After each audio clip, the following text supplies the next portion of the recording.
Tokrat v občinskem informatorju Arsenovič bi odločal o odgovornem uredniku mestnega časopisa kljub nasprotovanju mestnih svetnikov. V Rušah županja in občinski svetniki dvignili komunalni prispevek za 12 in 16%. Študentje na Štuku častili pol litra krvi. Na Ptuju otroci tekli Unescov tek. V Slivnici slikarska razstava Svetovi čebel. Na Destrniku trgatev potomke najstarejše trte na svetu. V Jerenini tekmovali v kuhanju kisle juhe. Lepo pozdravljeni. Začenjamo v Mariboru. Želje mariborskega župana Saše Arsenoviča po brezplačnem časopisu se bodo očitno uresničile še pred koncem letošnjega leta.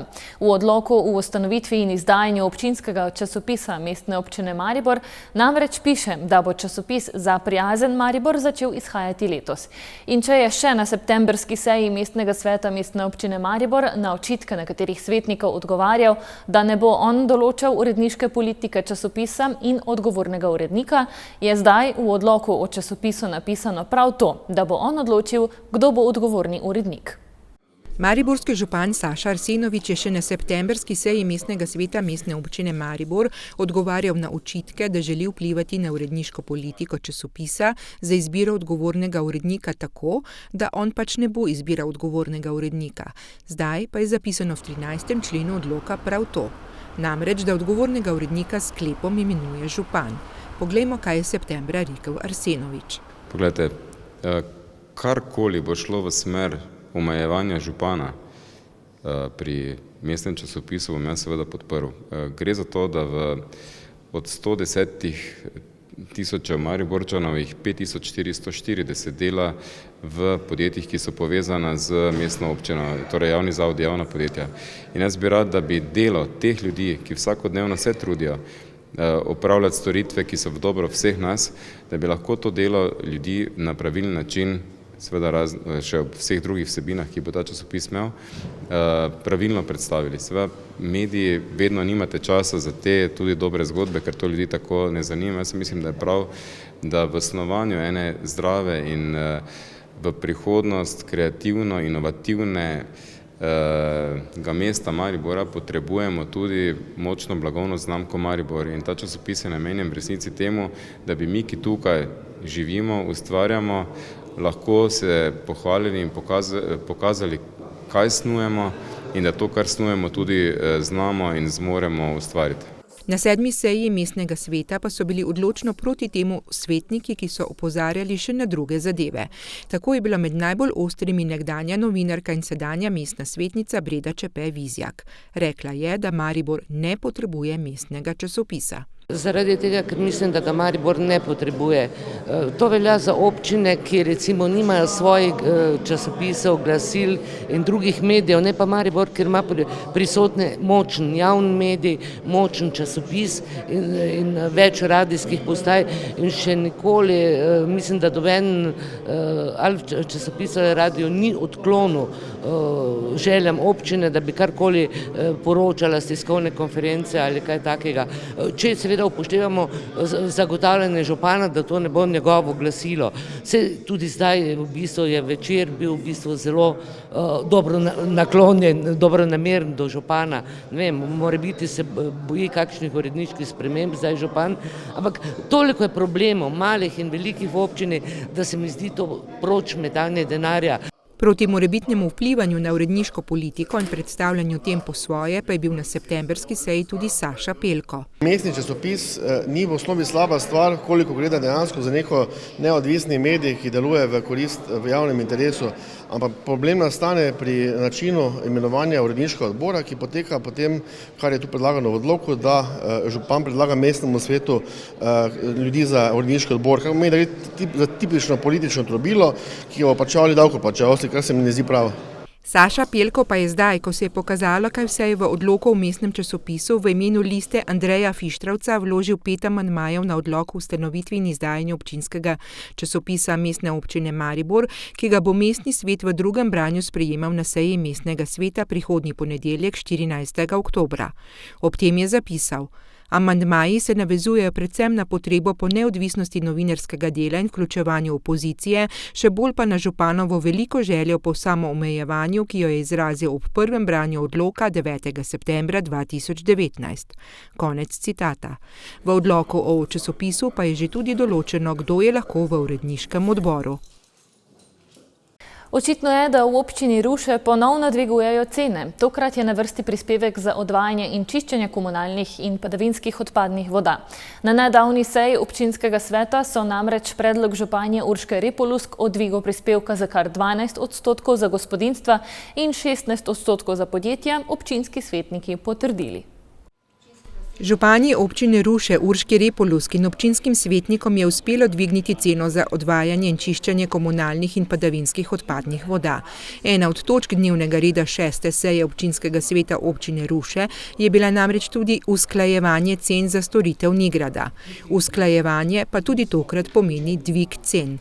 Za dvig cene so glasovali Drago Bovčina iz Levice, Katja Markač-Hrovatin in Lovro Bačun z liste 2x2, Ladislav Pepelnik, Miha Krajnčević in Sonja Irena Kukovec-Stajan z liste Skupaj, Blaž Strnad z SDS in Andrej Pliberšek z SD. Proti dvigu cene pa so bili Peter Juhart, Darko Knez, Barbara Jert in Petra Mušič iz stranke Za, Marjana Kotnik-Poropat iz Desusa in Martin Lesjak iz SD. Med tistimi, ki so opozorili na previsok odstotni delež podražitve in so glasovali proti, je občinski svetnik Darko Knez.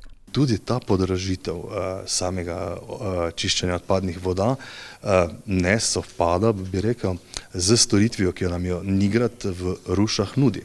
Kajti, kot vemo, polovico Ruš ni priključena na kanalizacijo. Ne vem, te podražitve pa kar po neki čudni metodologiji, vsako leto, vsaki 2 leti pridemo sem pa zahtevamo podražitve. Pa vse na škodo občanov. Mislite, da se bo s temi podražitvami še nadaljevalo oziroma potem, ko bo enkrat narejena tudi čistilna naprava? Glejte, tega nas je tudi najbolj strah. Kajti sami vidimo primer občine Selnica, kjer govorijo ti računi svojo zgodbo. Dajmo razmisliti, pa ne dražiti stvari. Občinska svetnica Marjana Kotnik-Poropat pa je glasovala proti dvigu cene komunalnega prispevka in nam utemeljila svojo odločitev. Čiščenje odpadnih voda, mislim, da je že sedaj tako visoka cena, da to zaenkrat jaz in Desus ne odobravamo. Tako da jaz nisem glasovala za to, da se cena dvigne, žal. Nismo sprejeli sklepa o tem, da bi to podprli. Mislite, da se bo cene teh komunalne infrastrukture še dvigovale, glede na to, da je načrtovana tudi čistilna naprava, izkušnje kažejo z drugih občin, da se je v takih primerih cena dodatno dvignila, kako se bo to poznalo? Poglejte, vse, kar se na novo naredi, seveda pomeni tudi strošek. In vsak strošek je treba nekako kalkulirati v ceno. Tako da mislim, da bodo cene za komunalne storitve še rasle in seveda apeliram na občinsko upravo, apeliram tudi na Nigrad na vse zadnje, tudi na Snago, da z nekim posluhom do občana te cene formulirajo, da ne pretiravajo in da si ne delajo nekih dobičkov na račun ljudi, ki težko živijo. Na drugi strani pa nam je Blaž Strnad iz SDS povedal, da bi se občina lahko dogovorila s podjetji za nižje cene in opozoril, da se bodo cene komunalnih storitev zagotovo še zviševale. V bistvu bi lahko rekli temu danes nekakšno privajanje na cene, ki bodo sledile, kajti vemo, da občina pripravlja, tudi na prejšnji seji smo sprejeli projekte, ki so ključni za občino, ki jih moramo izvesti. In v bistvu nekako pozdravljam to, tudi pozdravljam, kar se tiče teh čiščenja privatnih greznic, tudi ta cena se je znižala in v bistvu se bo marsikateri občan sedaj odločil, da bo dejansko dal praznih greznic dejansko pri izvajalcu, to je Nigrad, ne pa pri lokalnih ponudnikih, kot je bilo nekako praksa do sedaj. Pa vendar se napovedujejo še dodatni dvigi cen, tudi recimo Mariborski vodovod, najverjetneje konec leta še naprej, se pravi stroški se bodo zviševali? Seveda, stroški se bodo zviševali, v bistvu se vse drži, kot smo že navajeni v današnjem času. V bistvu pa mora občina, tako kot sem že prej povedal, nekako blažiti te udarce, da ne bodo prehudi za občane in nekako sproti navajati in privajati ljudi na vse podražitve, ki prihajajo. Povedal je tako, pri glasovanju pa je dvignil roko, ko so glasovali za podražitev. Nam je pa županja tokrat prvič po 10 mesecih županovanja po seji dala izjavo in tudi dovolila snemanje seje. O sami podražitvi komunalnega prispevka pa povedala. Na osnovi elaborata, ki smo ga pač dobili, je ta dvig bil predviden, svetniki so se pa seveda odločili, kot so se odločili, to se pravi za dvig teh cen. In tako je zdaj. Županja Ruš je predlagala sklep o podražitvi, svetniki so ga potrdili, občani in občanke pa bodo očitno morali zaradi tega seči globje v žep in ter plačati višjo ceno komunalnega prispevka. Študentska organizacija Univerze v Mariboru in UKC Maribor sta, kot tradicija veleva, organizirala jesensko krvodajalsko akcijo Častim pol litra krvi. Mariborski študentje so tako kri znova darovali na Štuku, odziv pa je tako kot vsako leto bil ponovno odličen. Mladi se vedno bolj zavedajo, da kri rešuje življenje in da je pomagati sočloveku ključnega pomena. Zaradi sebe, recimo, kickboks treniram, pa to, pa malo kilograme dol, recimo, nekaj takega smisla. Mislite, da je pomembno, da študenti oziroma mladi darujete kri in s tem pomagate drugim? Ja, je fajn pomagati drugim, ja. Ker se mi zdi nekaj plemenitega, pač, da pomagaš nekomu drugemu, tako da, ne vem. Kakšni pa so kaj občutki, vas je kaj strah? Ne, pač to je zdaj po moje tretja, pa se mi zdi v redu, pač, če se odločiš za to, pa je najboljš, da te ni strah, pa sam greš.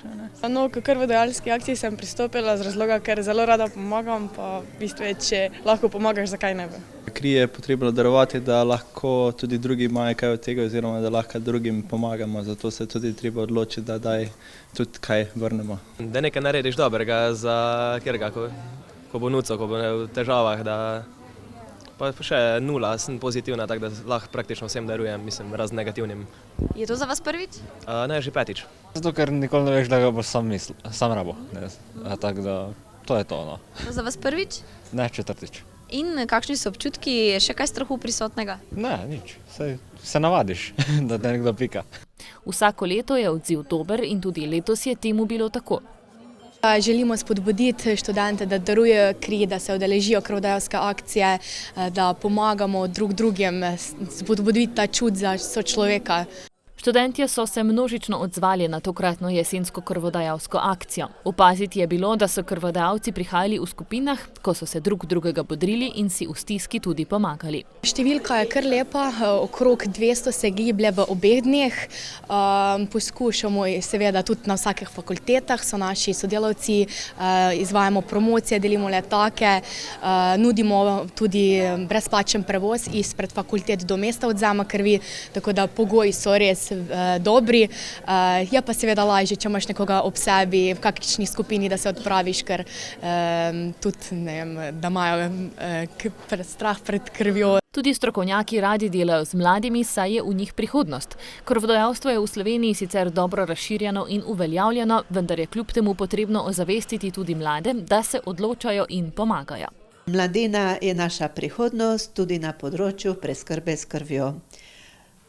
Seveda, kdo je lahko krvodalec? Pri mladih krvodalcih zelo radi poudarjamo, da morajo biti polnoletni, morajo biti stari 18 let, morajo imeti veljaven slovenski dokument, odnosno tisti mladi, ki študirajo, morajo bivati v Sloveniji vsaj 6 mesecev in z veljavnim slovenskim dokumentom. Krvodalcem, ki darujejo kri, moramo povedati, da morajo biti zdravi. Kaj to pomeni? To pomeni, da ne smejo jemati takih zdravil pri akutnem zdravljenju, kar bi bilo mogoče škodljivo in za bolnika, ki prejme darovano kri, ali za darovalca. Veliko je takih akutnih obolenj, tudi prehladi so taka zadeva, tudi alergije pri mladih vidimo so take bolezni. Kronične bolezni, pri mladini seveda je manj kroničnih bolezni, ampak če se že v mladosti pojavljajo kronične bolezni, smo zelo previdni in tudi odklonimo krvodalce. Najbolj pogosti primeri so denimo nizek krvni tlak, prenizka telesna teža, previsok srčni utrip, kar so najpogostejši primeri, ko krvodajalce odklonijo. Poudarjajo, da so čedalje bolj previdni pri izbiri krvodajalcev, saj se je treba zavedati, da je kri zdravilo. Unescov tek, ki so ga na gimnaziji Ptuj želeli izvesti že v mesecu maju, so ga danes vendarle izpeljali. Ptujske ulice je preplavilo več kot 2500 tekačev. 3, 2, 1, štart!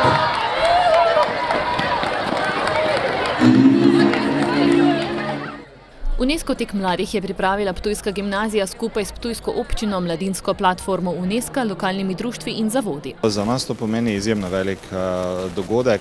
Nekako smo že zdaj relativno utečeni, ampak kljub temu predstavlja to določen stres v nekem trenutku.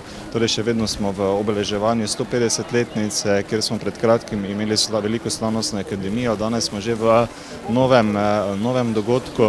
Skratka, rekel bi, da na gimnaziji Ptuj se praktično dogaja ves čas nekaj, je pa to za nas izjemno velik zalogaj. Gostiti 2300 otrok v enem dnevu, imeti preko 30 različnih delavnic za vse te mlade, je seveda resnično velik zalogaj.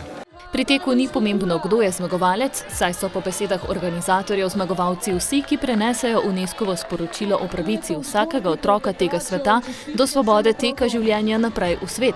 V veliko pomoč pri soorganizaciji projekta je bilo tudi podjetje Talum Kidričevo. Te vrednote so tudi blizu našim vrednotam, ki jih živimo v Talumu, in zaradi tega smo se odločili, da že od vsega začetka stojimo tudi temu teku ob strani in ga podpiramo. Nenazadnje je spoštljiv odnos drug do drugega, odprtost, sodelovanje in pa seveda povezovanje, hkrati pa zdrav način življenja zelo pomemben tudi ne samo pri srednješolcih, gimnazijcih, otrocih, ampak tudi ob delu. In ravno zaradi te korelacije smo se odločili, da pomagamo in stojimo ob strani temu Unesco teku. V podporo teku je bil na Ptuju tudi bobnar Marko Soršak Soki, ki je znan po svojem udejstvovanju na dogodkih, ki pomagajo otrokom. Pravi, da je kondicija in dobra fizična pripravljenost pomembna tudi pri bobnanju. Bi rekel, da je podobna, je pa pomembna in moraš tudi zdrževati, če hočeš biti profesionalni glasbenik, pa veliko nastopati, tako kot recimo Elvis Jackson je kar intenziteta, je potrebno definitivno biti pripravljen. Tako da teki, fitness, razna rekreacija in tudi sprostitev so obvezna oprema za biti v pripravljenosti. Ob podpori mestne občine Ptuj so Unescov tek, tako kot je napovedala tudi ptujska županja, izpeljali vrhunsko. Vzdušje pred samo gimnazijo je fantastično, mladine je ogromno, tako da verjamem, da kljub temu vetru, ki pač danes je, mogoče malo bolj močen, bomo ta dogodek odpeljali tako, kot je treba in tako, kot je prav, torej vrhunsko. Otroci iz vrtcev so tako pretekli 300 metrov, učenci prve triade 600, učenci višjih razredov 900, dijaki in učitelji pa 1300 metrov. Tek je bil sicer namenjen osveščanju zdravega načina gibanja, da se otroci razgibajo in s tem razgibajo tudi možgane. Ob tem so opozarjali tudi na nevarnosti dopinga v športu, zato so na teku sodelovali tudi znani športniki kot ambasador teka Bogomir Dolenc. V Slivnici so letos že 8. leto zapored organizirali likovno kolonijo Svetovi čebel, ki je vezana na pobudo ljubitelja likovne umetnosti Alojza Lipnika. Ustvarjalo je 20 umetnikov, ki so svoja dela na temo čebele predstavili širši javnosti z razstavo v osnovni šoli Franca Lešnika Vuka v Slivnici. Brez čebel ne bi bilo življenja, je znani rek, ki je bilo tudi vodilo tokratnega likovnega ustvarjanja 20 umetnikov, ki so slikarska dela ustvarili na enodnevnem druženju ob čebelnjaku Čebelarskega društva Slivnica. Nekako smo s to razstavo začeli, sicer prvo leto malo bolj tako, je bilo samo 8 slikarjev, zdaj smo letos prišli na 18, 19, 20. Mene to najbolj veseli, da kogarkoli povabim, rade volje pride in sodeluje na tej razstavi.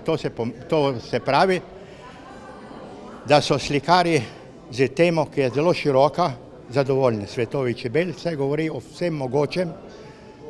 Mislim, da ni dogodka v svetu, da ne bi bil povezan s čebelami in z naravo. In z te plati, če pogledamo nekako čebelari, ki ste tukaj, spodbujate tudi umetnike. Tako je. Čebelari so na nek način tudi umetniki. Če ne bi bili, bi čebele sigurno v tej situaciji, ko je narava zastrupljena, izumrle. Umetniki so se na povabilo k ustvarjanju na tej enodnevni koloniji rade volje odzvali. Ustvarjanje v naravi in z naravo je nekaj najlepšega, so povedali. Mislim, da to je ena prijetno srečanje, prijetno druženje, že samo tisto na sami koloniji, ne, in tako kot vidimo, zelo raznoliki ljudje prihajamo, ampak z nekim podobnim ciljem. In konec koncev tudi ta dogodek nekako zabeleži vse skupaj. In predvsem tudi to, kaj je župan ugotovil, prihajajo novi kolegi, novi ljudje in jaz mislim, da se neki krog ne samo likovnosti, ampak tudi prijateljstva, kolegijalnosti širi in nazadnje tudi pretok nekih idej, ki so enkrat takšne, enkrat drugačne.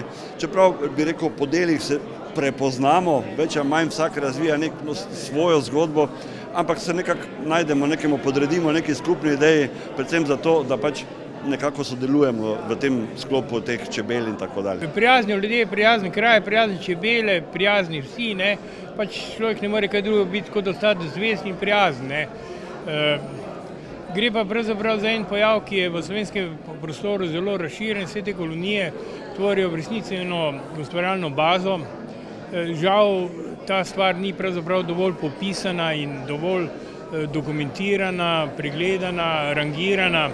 Se zaradi tega pač pravzaprav ti dogodki jemljajo kot obrobni, mogoče obrobni za slovenski prostor, za vsak kraj pa so sigurno.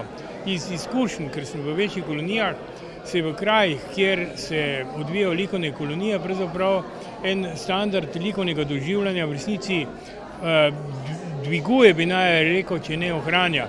Kajti likovna kultura v slovenskem, v sodobnem prostoru izredno propada. Ekranizacije slik je preveč in likovna umetnost z ekranizacijo slik tukaj težko in ne more več konkurirati. Zato se galerije spreminjajo v vse kaj druga kot v galerije.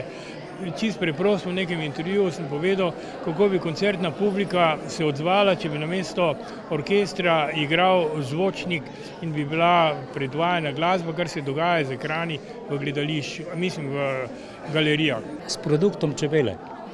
Tole pač treba razmišljati. Nekaj je ostalo in nekaj takega sem dal na plat. Sicer pa kaj vam pomenijo čebele? Življenje. Brez tega smo mrtvi. Razstava je sicer na ogled v učilnici Slivniške osnovne šole, kjer sicer poteka tudi čebelarski krožek in izobraževanja podmladka Čebelarskega društva Slivnica. V Destrniku so minulo soboto izvedli trgatev potomke najstarejše trte na svetu. Zbrali so se pri viničariji in ob petju ter klopotanju klopotca obrali pridelek. Trgatev je tudi letos pripravilo Destrniško turistično društvo, ki je gonilna sila razvoja turizma na Destrniku.